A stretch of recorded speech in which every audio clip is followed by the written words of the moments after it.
I'm Sports News Blitz betting and sports writer Sam Condy, and I'm here with undefeated Gibraltar-based boxers Chris and Evan Montegriffo. Boys, how's it going? Good. Happy Good. to be alive. Happy to be alive. Excited to train hard and looking for the future. Looking to the future. So based in Gibraltar, it's obviously quite a small place. What's the scene like growing over there? You know, is it small or is it quite a fast growing scene? Gibraltar's it's only got a population of about 33 to 35,000 people. So whatever hits here and is popular with the small population grows very, very quickly. And I think it's safe to say that for the past 6-7 years, we've put Gibraltar and boxing in Gibraltar on the map quite big. And how long have you guys been boxing for yourselves? Well, I'm 30 years old. I've been boxing since I was 6. I've been competing since I was 15. I had my first fight, my first amateur bout on my 15th birthday. And him roughly about the same time. I'm 26 years old. I started boxing when I was about 8 or 9. First bout at around 16 and busy since then. So it must have been tricky for you guys growing up. Was it a challenge getting amateur bouts and stuff if the sport wasn't big then? What was that like? Yeah, it was quite complicated because, as you say, not like in the UK where the boxing scene is much bigger and you've got many more opportunities rather than in Gib. It was like sort of like 1-2 fights a year if it was in Gib. And me and Chris had to keep active. We had to go abroad, fight in the UK, fight across the border with our neighbors. So we were active because we wanted to. But if we would have left it at the hands of like the Gibraltar boxing scene, we wouldn't have had many fights or tournaments, nothing really. So I imagine that must have been, you know, it must have come with quite a financial strain. So have you got a supportive team back home that have really helped you and pushed you to you know, chase your dreams? That's the thing. Because of we're a close-knit family, so it's just me and him. We've not got any other siblings, but since we've been boxing since a very young age, and our father and late uncle, which used to be our first coach, were also boxers. But then, you know, it's Gibraltar is a very family-oriented place, so we've always been quite popular. So we've always had the help that we've needed. To be able to box, you know, in Spain and in the UK. But to put it into context, if we were born in any place in the UK, like Manchester or Liverpool, I've got 38 fights. My brother's got about 16 fights. And then our pro debut, if we would have been born in the UK, we would have had maybe 40-50 fights and 6-7 fights as a professional. Yeah, so it's been a hard graft to get to where yous are then. So you both spoke about boxing being a lifeline growing up for yourselves. Could you talk about that a wee bit for us? That's fine. I'll leave that to my brother. Well, like Chris said, it's always been our main sport, really. It's always been around the family. Our dad and late uncle always boxed. So any dinner we were at or anywhere, boxing was always the thing. So we always took it up as our main sport. Some down along the line, we had a family issue. Our mum passed away 3-4 years back from cancer. And that was when we really got boxing like our main, how do I say this? It became everything. It became everything for us. And it's been that ever since. So it is a lifeline for us. I think for myself, without boxing, I'd be a complete different person. Yeah, and I suppose then having that community to fall back on is, you know, that's the important thing with any sport. It's that community that you can create. So you guys are doing a lot of coaching yourself now. Is that Are you hoping to have that impact on other people? You know, be that shoulder that these young fighters can come and lean on. Yeah, like I started, well, we've had a family-run boxing club for 17 years. But again, that was just my brother and I's gym to go and train when we needed to fight and stuff like that. We never in a million years expected to be in the position we are now. competitively as boxers, and we do this for a living. So I think touching upon 6 years ago, I opened the club as a business, you can say. Started with one-to-ones for boxing specific. I was the first one in Gibraltar to actually do that, because there wasn't a place where you can go and do one-to-one boxing training. Mm-hmm. So I hit an untapped market, and we opened the doors for women, for kids, and it got so busy that 2-3 years into this, I brought him on board, and who better than my brother? Because first of all, he's my brother, and second of all, he knows how to train someone to boxing. So it's I don't know. Looking back, like 6 years later, it's just gone on the up and up and up and up. Yeah. Yeah. So how's that grown then? Is it, are you busy all the time with that now? It must be tricky to get your own training in as well. It is. We need to train twice a day, Monday to Friday, and it is a bit tricky when you've got about 10 clients to train a day, and you have to get 2 hours free to train ourselves. Also, we're tired, but we get it done. No excuses. Yeah. And looking at your own careers then, obviously you both made your debut on the same night, which, being brothers and being as close as you guys are, that must have been a pretty special feeling. What was that like?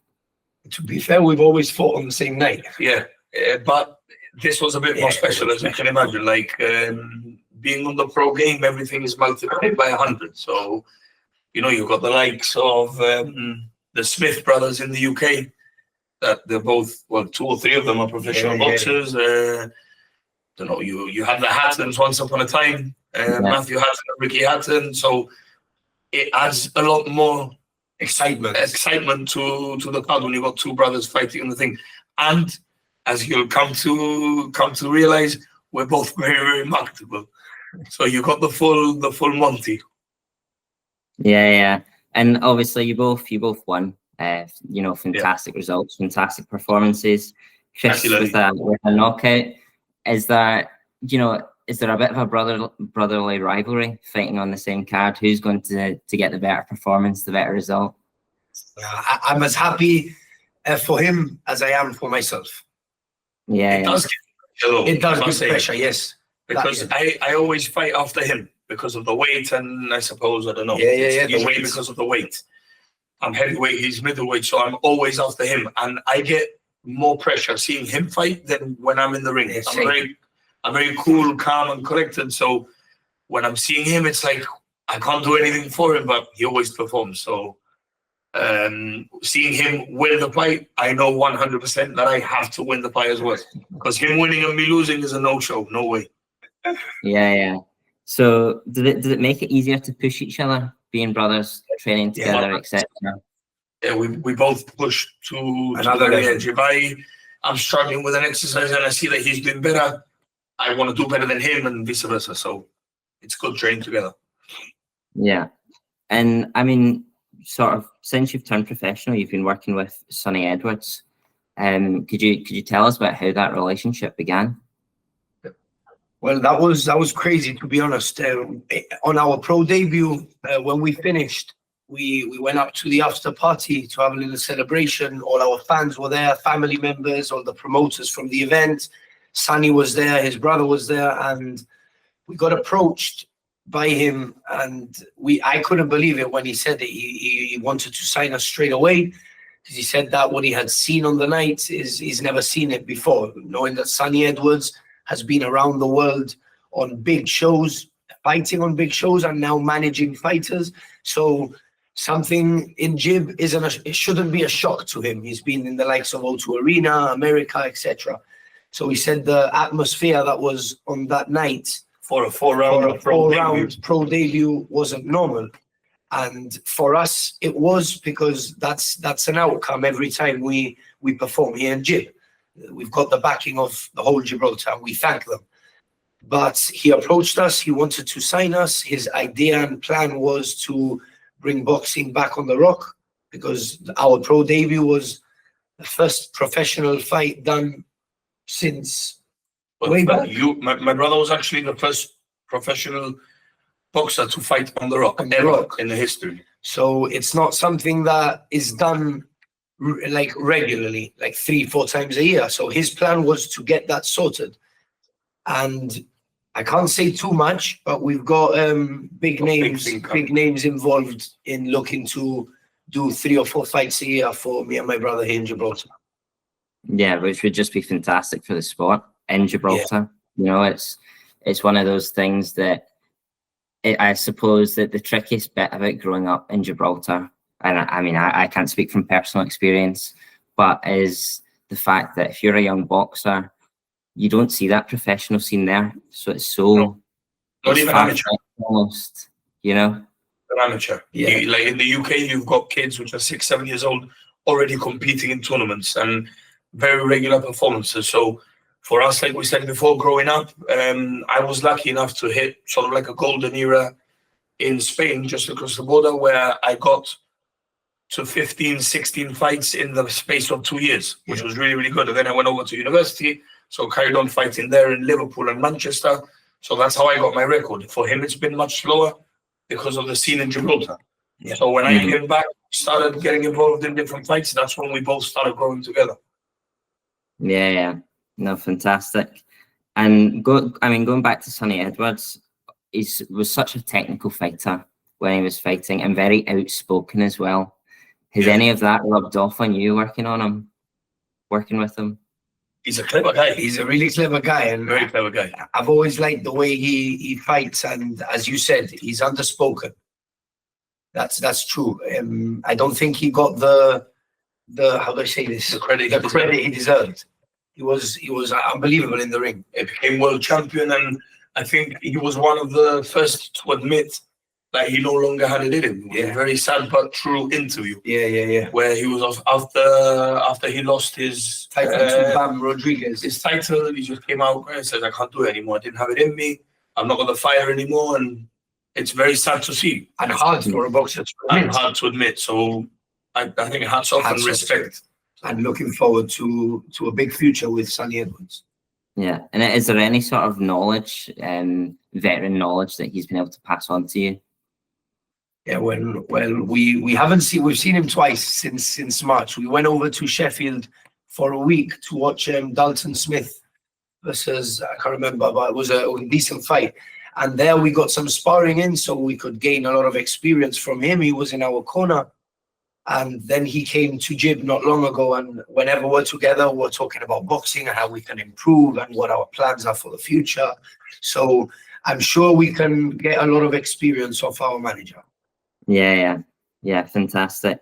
So, I mean, we've got there was the photo with Matchroom, which we'll touch on in a second, and Sonny Edwards. So your profile is growing fast, and you've recently signed sponsorship deals with Gecko and Neptune. Could you talk a little bit about that and what that is and what that means to you? Yeah, so like I said, I think this has come through the fact that Gibraltar is a very small, close-knit community. So we actually knew people that worked for this company because they come down to our gym and we train them.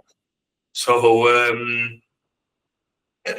I think we beat them up a bit too hard and they were forced to sign the deal. But that was the case. We wouldn't even have to box. We'd be getting a lot more out of them. But we just recently signed with them, and after only a week of them putting out an article, we've been able to land a couple of interviews. So it's really, really good. Very excited working together.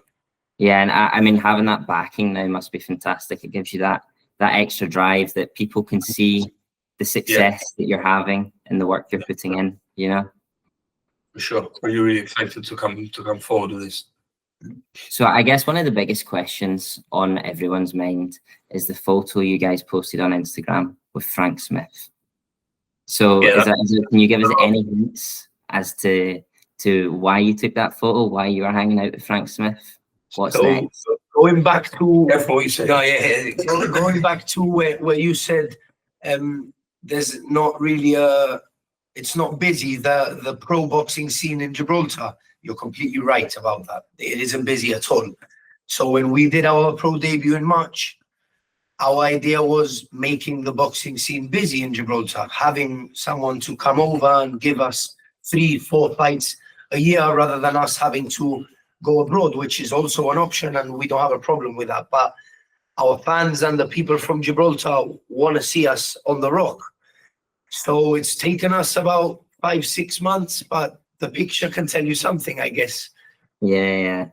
So I mean, it must be a dream come true, whatever's coming next, having these, that's huge, like kingpins of boxing. Do you know what I mean? So Literally on our doorstep. Yeah, fantastic. So where do you guys see Gibraltar scene in 5 years? What's the goal? Where do you want to build it? And if we carry on down the line that we're looking to head to, it's going to be completely different. We're going to bring it up. I think, like my brother said before, and yourself, we've put the kingpins of global boxing in Gibraltar. For me and him, we were sat down having a coffee with Frank Smith. It's like sitting next to a celebrity. And we had been watching Netflix the night before. Yeah. So we were sat down, and if all of the ideas and with the Chief Minister of Gibraltar, Fabian Picardo, is very keen in helping us get to the top, because he's a big follower, a big fan of ours as well. And there are other people involved which are in a position to help, and they want to help. So if you fast forward 5 years, ideally would be 2021-0 in Gibraltar. Fantastic. So is that the end goal? Where does your priorities lie, or are you hoping to do it both? Is it world titles, or is it creating something lasting in Gibraltar? A bit of both, really. I speak for both of us. Putting Gibraltar, as I said before, busy with boxing is one of our main goals, and having 3 or 4 fights a year here on the rock. But it doesn't take away the fact that we want to go all the way. So titles, international titles, British titles, you name it, we're there for it. Yeah. And I suppose finally, just to round it all off, I hear that there's some exciting news regarding you guys stepping back into the ring. Could you tell us a wee bit about that? Yeah, so this is literally fresh news. You'll be the first one to hear. You got the exclusive on it. So we got a call last night to confirm a fight in Derby on the 20th of December. So Christmas is going to come early for all the fans in Derby, because we're bringing it to them on the 20th. Yes. So my brother and I are fighting on the 20th of December in Derby. Perfect. Any other names on the card as well? We've got Alan Graves. Yeah, we've got I think it's IBF world champion, or IBO middleweight world champion, Alan Graves. He'll be main event on the show. Perfect. And you guys once again fighting on the same night, so hopefully we can both get fantastic results again and keep moving. Tune in. What we can tell you is that by the end of the night, we'll have an extra 300-400 fans from Derby. That's guaranteed. Yeah, fantastic.